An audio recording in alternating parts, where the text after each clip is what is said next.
I'll start off with one of the first questions. The first question being, can you get a refill on stimulants? And so one of the hiccups, so not the FDA, the DEA, so the Drug Enforcement Agency, is in charge of monitoring all controlled prescriptions. And so in order to be classified as a controlled prescription, there are different schedules. There's Schedule 1, which are basically drugs and chemicals that we feel have almost zero health benefit. For instance, cocaine. So cocaine is a Schedule 1 drug, and the only time that would be used is in like a research trial or something like that. But it's not safe for general consumption.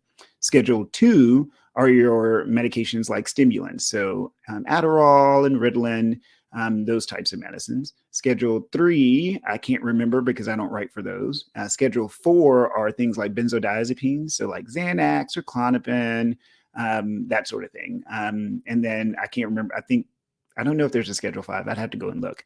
But there are certain rules depending on the schedule. And so Schedule 4s can have refills, but Schedule 2s cannot have refills. And so a lot of my patients in my practice, a lot of people in general go, fist of rage. Why do I have to like request this medicine every single 30 days? This is a pain in the butt. And I'm like, yeah, it's a pain in the butt for us too. It would be super helpful if we can give refills on stimulants, but we cannot because the DEA says we can't. And I have zero desire to have them show up at my office. They did that once, and it was terrifying. That they come in pairs. Y'all don't know this, but they come in pairs and they have badges, and you're like, did I do something wrong? And they're like, no, we're just checking in. And I was like, please don't ever come back. It's stressful. So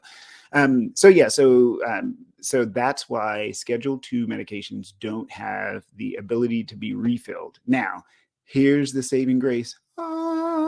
Within the last 3 to 4, maybe 5 years, they came out with electronic medical records and physician order entry that allows us to actually send in prescriptions, control prescriptions electronically, which is a game changer. So for my patients that used to be with me from when I started, we used to handwrite multiple versions of the medicine, and I would predate them. Yeah, predate, where I put the date when they can be filled, and then I'd hand them to you, and you check them off, and you show your ID, and it was like this big old hullabaloo.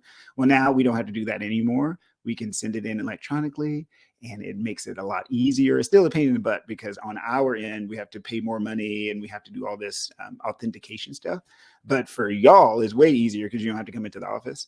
But the hiccup is you do have to request it yourself every 30 days. So at the Mindful Practice, we engage our patients and we ask y'all to be good stewards of your time and your scheduling so that you don't run out of your medicine, because that's another thing. If you run out of your medicine, especially a stimulant medicine, those requests are always superseded by other requests, meaning if someone's in a crisis and that sort of thing. So we don't want you to run out of your medicine, y'all. So please plan accordingly.